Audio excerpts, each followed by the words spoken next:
మీ personal interviews మరియు వ్యాపార ప్రకటనల కొరకు ఈ నెంబర్ని సంప్రదించండి. హాయ్ హలో నమస్తే, నేను మీ కట్టా కార్తీక్. రాత్రి నుంచి వార్తలు చూస్తూ ఉన్నారు. మోహన్ బాబుకి ఆరోగ్యం బాలేదని, ఆయన హాస్పిటల్లో చికిత్స పొందుతున్నాడని. ఇది మాత్రమే కాదు, మోహన్ బాబు అతివాదం వల్ల, ఆయన చేసిన దాడి వల్ల TV9కి సంబంధించిన ఒక జర్నలిస్ట్ కూడా హాస్పిటల్లో చికిత్స పొందుతూ ఉన్నాడు. ఆయనకి సర్జరీ కూడా అవసరం అవుతుందని చెప్పేసి వార్తలు కూడా అంతా ఉన్నాయి. ఇంతకీ TV9 రిపోర్టర్ రంజిత్ మీద మోహన్ బాబు ఎందుకు దాడికి పాల్పడ్డాడు, TV9 మీద పాత కక్షలతోనే దాడికి పాల్పడ్డాడు అనే వార్తలు కూడా అంటున్నాయి. దీని గురించి మరింత విశ్లేషణ తీసుకునే ప్రయత్నం చేద్దాం. నాతో ఉన్నారు సీనియర్ జర్నలిస్ట్, ప్రముఖ విశ్లేషకులు లలిత్ కుమార్ గారు. సార్ నమస్కారం. వస్తే కార్తీక్, నిన్న మోహన్ బాబు గారు TV9 రిపోర్టర్ రంజిత్ మీద లోగో పట్టుకొని ఎట్లా ఇస్తారీతిని దాడి చేశాడో మనం అంతా చూసాం. ఎందుకు TV9 రిపోర్టర్ మీద అంత కక్ష అంటే ఏదో పాత కక్షలు ఉన్నాయనే వార్తలు వినపడుతున్నాయి. ఏంటి ఆ పాత కక్షలు? TV9కి మోహన్ బాబు తగాదా ఉందా?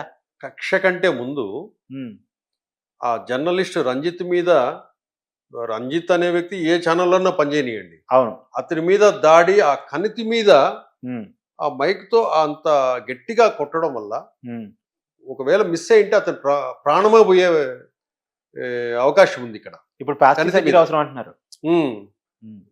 దాన్ని మనం అందరం ఖండించాల్సింది. ఖచ్చితంగా మోహన్ బాబు గారు ఆవేశంలో చేసినా, ఆలోచనతో చేసినా దాన్ని ఖండించాల్సింది. ఇది మాత్రమే కదా సార్, తిరుపతిలో సుమన్ టీవీ జర్నలిస్టుల మీద కూడా దాడి చేశారు. అక్కడ మొన్న కాలేజీ దగ్గర రిపోర్టింగ్కి వెళ్ళినప్పుడు కూడా అక్కడ ఆ PRO అండ్ బౌన్సర్లు దాడి చేసినట్టు తెలిసింది. ఈ బౌన్సర్లు, ఈ మంచు ఫ్యామిలీ ఇష్యూ వల్లే ఈ బౌన్సర్ల పేరుకి ప్రతి ఒక్కరి నోట్లో బౌన్సర్లు బౌన్సర్లు బౌన్సర్లు అనేసి అది ఫేమస్ అయిపోయింది. ఇప్పుడు నాకు డౌట్ సార్, బౌన్సర్ రక్షణ కోసమా, దాడి కోసమా? అది దానికి మనం ఏ విధంగా అర్థం చెప్పుకోవచ్చు. అంటే రౌడీలకు, గుండాలకు సఫారీ సూట్లు వేస్తే వాళ్ళు బౌన్సర్లు అయిపోతారు. కరెక్టే. ఇప్పుడు రౌడీయిజం, గుండాయిజము చేసే వాళ్ళకంతా ఇప్పుడు స్టైల్ ఏం మారిందంటే, బౌన్సర్ వాళ్ళు ఒక సఫారీ డ్రెస్ సూట్ వేసేస్తే వాడు బౌన్సర్ అవుతాడు. వాడిని కాపాడుకునే ప్రొటెక్షన్ కోసం పెట్టుకున్నాను అంటారు, లేదా ఇతరుల మీద దాడి చేసే దానికైనా ఉపయోగిస్తారు. అవును. ఇక్కడ మెయిన్ సబ్జెక్టు TV9 మీదే ఎందుకు, TV9 రిపోర్టర్నే ఎందుకు కొట్టాడు మోహన్ బాబు అనే విషయానికి వస్తే, 2008-9 ఆ ప్రాంతంలో మంచు విష్ణుకు విరోనికా రెడ్డికి నిశ్చితార్థము, వీళ్ళు లవ్లో ఉన్నారనే విషయం బయటికి తెలిసింది. ఓకే. ఇప్పుడు మంచు విష్ణు వాళ్ళ మిస్సెస్, ఆ అమ్మాయి అప్పుడు అమెరికాలోనే ఎక్కడో చదివేది. అప్పట్లో TV9లో కమింగ్ అప్ వేశారు. మంచు విష్ణుకు విరోనికా రెడ్డికి ఎక్కడ పరిచయం, మంచు విష్ణుకు విరోనికా రెడ్డి పబ్లో పరిచయం అయిందా, వీళ్ళ ప్రేమ ఎంతకాలం నుంచి, ఇట్లా కమింగ్ అప్లు వేస్తున్నారు. ఒక స్టోరీ ప్యాకేజ్ తయారు చేసి ఆ కమింగ్ అప్ వేసే సమయంలో అది చాలాసేపు నడిచింది కమింగ్ అప్. ఆ సమయంలో మోహన్ బాబు నేరుగా కారు వేసుకొని TV9 ఆఫీస్కి వచ్చాడు. ఓకే. ఆఫీస్కి వచ్చి చాలా ఆవేశంతో ఉన్నాడు ఆయన. ఆఫీస్కి వచ్చేసరికి లోపలికి ఎంటర్ అయ్యే ముందు సెక్యూరిటీ ఆపాడు. ఆపినప్పుడు హైట్ ఉంటాడు కదా మోహన్ బాబు, కాలు పైకెత్తి అతని గుండెల మీదే తన్నాడు. సెక్యూరిటీ గుండెల మీదే తన్నుకొని పైకి వెళ్ళాడు. వెళ్ళి అప్పుడు రవిప్రకాష్ గారు ఉన్నారు అక్కడ ఆ టైంలో, అంటే మేనేజ్మెంట్ అదే ఉన్నప్పుడు. ఆ టైంలో లేడు, రవిప్రకాష్ గారు లేరు. అప్పుడు గట్టిగా అరుస్తూ ఆఫీసులో గందరగోళం సృష్టించాడు. ఏమని, నా కొడుకు బిడ్డతో వ్యాపారం చేస్తారా, రవిప్రకాష్ ఎక్కడ, కాల్చి పాడేస్తా అని చెప్పి కూడా అక్కడ డెస్క్లో TV9లో హల్చల్ చేశాడు. అప్పుడు ఆ రవిప్రకాష్ అనే వ్యక్తి లేడు. తర్వాత ఆ హల్చల్, ఆ గందరగోళానికి, ఆయన అరుపులు కేకలకి భయపడిపోయేసి ఆ కమింగ్ అప్ ఇమీడియట్గా తీసేశారు. అప్పటి నుంచి TV9 అంటే కనుక కొంచెం వ్యతిరేక భావం. నిన్న ఫస్ట్ ఎదురుగా మోహన్ బాబు దగ్గరికి పరిగెత్తుకుంటూ వెళ్ళింది ఈ TV9 ఆ లోగో పెట్టడానికి. ఆ TV9 ఎప్పుడైతే కనపడిందో ఇతనిలో బుసలు కొట్టినట్టు బుసలు కొట్టాడు. మోహన్ బాబు గారు కొంచెం ఆవేశపడ్డాడు, బీపీ వచ్చింది. బీపీ వచ్చి దాన్ని లాక్కునేసి కొట్టాడు. ఇంకోటి విషయం ఏంటంటే గమనించాల్సింది, TV9 లోగోకి పైన మామూలుగా మిగతా లోగోలకైతే కనుక అది కప్ ఉంటుంది. అవును. కానీ TV9 లోగో కప్ ఉండదు, చాలా స్ట్రాంగ్గా ఉంటుంది అది మైక్. ఆ మైక్తో అంత గట్టిగా కొట్టాడంటే కనుక మనకు ఎంత బలంగా అతనికి దెబ్బ తగిలింటుంది అనేది ఒక రాడ్ తీసుకుని కొట్టినట్లుగా మనం భావించాలి. అది మాత్రము అది ఆవేశంలో చేసినా ఏది చేసినా కూడా అది మాత్రము ఎవరు యాక్సెప్ట్ చేయలేని ఇది. అవును. చాలా అంటే అప్పటి నుంచి ఆ TV9 అక్కడ ఎదురు కనపడటము, ఈయన ఆ లోగోని లాక్కునేసి ఆ పాత సంగతి ఉంది కదా, అవును, అది గుర్తుకొచ్చి ఉంటుంది, కొట్టేశాడు. సార్ ఇంకో విషయం కూడా ఇక్కడ కీలకంగా మాట్లాడుకోవాల్సిందంటే, అప్పుడు రవిప్రకాష్ మేనేజ్మెంట్ అప్పుడు TV9 ఒక కథనాన్ని ప్లే చేసింది అనుకుందాం కదా. అప్పుడు కోపాన్ని పెట్టుకొని అసలు అప్పుడు మేనేజ్మెంటే మారిపోయింది. ఇప్పుడు మైహం రామేశ్వరరావు చేతుల్లో TV9 ఉంది, మేనేజ్మెంట్ మారిపోయింది. రవిప్రకాష్ కొత్తగా వేరే ఛానల్ RTV పెట్టేసుకున్నాడు.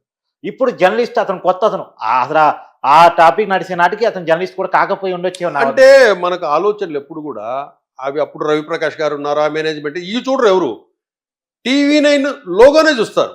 TV9 చూడటం వేరు, అన్ని తెలిసిన మోహన్ బాబు చూడటం వేరు కదా. అంటే అక్కడ ఆ సందర్భం ఎలా ఉందంటే నిన్న అతను ఆలోచించే స్థితిలో లేడు కదా. ఒకవైపు జర్నలిస్టులంతా ఒక సైడు, ఒకవైపు మనోజు తలుపులు బదులు కొట్టుకుంటా లోపలికి రావటము, ఒకవైపు రిపోర్టర్లు రావడము, అక్కడంతా మబ్బుగా ఉంది. ఇతను టెన్షన్లోనో ఆవేశంలోనో ఏం జరిగింది సార్ అనేసి మైకు నోటి దగ్గర పెట్టాడు. TV9 చిక్కిందని చెప్పేసి లాగేసుకొని పాప రిపోర్టర్ మీద అతను రిపోర్టరా ఏంది మాల వేసుకున్నాడా ఈ ఆలోచన కూడా లేదు ఆయనకి. ఇమ్మీడియట్గా తన కోపాన్ని వాళ్ళ మీద చూపించాడు. ఒక స్థాయిలో ఉన్న వ్యక్తి, విద్యా సంస్థలు నడిపే వ్యక్తి, రాజ్యసభ సభ్యుడు మాజీ, ఆ స్థాయిలో ఉన్న వ్యక్తి ఆలోచన తీరు ఏదో కోపదారిగా ఇప్పుడు రోడ్డు మీద తాగి కొట్టే వాళ్ళగా ఉండకూడదు కదా. కాదు ఇది ఈ సంఘటన అంతా 2 రోజులుగా వాళ్ళు కొద్దిగా మానసికంగా ఇబ్బంది పడతా ఉన్నారు కావచ్చు పోలీసులు వీటి విషయంలో. కానీ ఆ విచక్షణ ఆ సమయానికి ఉండదు. మనం బయట ఉన్నాం కాబట్టి మనం అనొచ్చు, ఆలోచించవచ్చు కదా, ఇలా చేయకూడదు కదా. ఆయనకు ఆ బీపీ వచ్చినప్పుడు తను ఎవరు, తన స్థాయి, తన వయస్సు ఇవన్నీ కూడా గుర్తుకురావు. ఆ హై బీపీ అంట నిన్న ఆయనకి, అందుకే హాస్పిటల్ చేరాడు. ఆ హై బీపీతో ఎదురుగా ఉన్న వ్యక్తిని అటాక్ చేశాడు. ఇప్పుడు అక్కడ ఏదైనా జరుగుంటే జరిగింటే తప్పు కూడా పనిష్మెంట్ అనుభవించాల్సిందే, ఇప్పటికే శిక్ష అనుభవించాల్సిందే. ఇప్పుడు కూడా వాళ్ళు TV9 వాళ్ళు రంజిత్ వాళ్ళు పోలీస్ కంప్లైంట్ ఇస్తారు, అది అటెంప్ట్ మర్డర్ కింద పోతుంది. అటెంప్ట్ మర్డర్ కింద ఆ కేస్ స్టడీ కొద్దిగా ఒకసారి తీసుకునేసి ఆ పోలీసు వాళ్ళు ఆ మెడికల్ రిపోర్ట్స్ ఇవన్నీ తీసుకుంటే దాని ఆ డ్యామేజ్ దాని తీవ్రతను బట్టి కేసు కడతారు. ఏమి మస్ట్గా ఆయన ఈ కేసు విషయంలో రిమాండ్కి వెళ్లాల్సిందే. ఆల్రెడీ సిపి నోటీసులు జారీ చేశారు. నోటీసులు జారీ చేసినా కూడా ఈ కేసు TV9 రిపోర్టర్ పెడుతూనే ఇమ్మీడియట్ గా మోహన్ బాబును అరెస్ట్ చేసి రిమాండ్ కూడా తరలిస్తారు. ఓకే, అతి త్వరలో. ఓకే, ఇప్పుడు హాస్పిటల్లో అది మాత్రం మస్ట్. కాకపోతే ఇప్పుడు హాస్పిటల్లో ఉన్నాడు కాబట్టి కొద్దిగా ఆయన ట్రీట్మెంట్ అయిన తర్వాత పోలీసు నోటీసులు ఇచ్చారు, దానికి అటెండ్ అయ్యి అప్పుడు వాళ్ళు ఎక్స్ప్లెయిన్ చేస్తారు. ఆ మెడికల్ రిపోర్ట్ కూడా అన్ని చూపించి మీరు ఈ విధంగా చేశారండి, ఈ విధంగా చేశారు, మెడికల్ రిపోర్ట్ ఉంది, దీని ప్రకారము దీన్ని అటెంప్ట్ మర్డర్ కింద మేము కేసు ఫైల్ చేయాల్సి వస్తే ఆ అబ్బాయి ప్రాణం పోయేది అంటే మెడికల్ రిపోర్ట్ ఇస్తారు. బై మిస్టేక్ ఇక్కడ తగిలింటే కనుక చనిపోయేవాడు అని ఇచ్చేస్తారు. దాని ప్రకారం ఆ సెక్షన్స్ పెడతారు.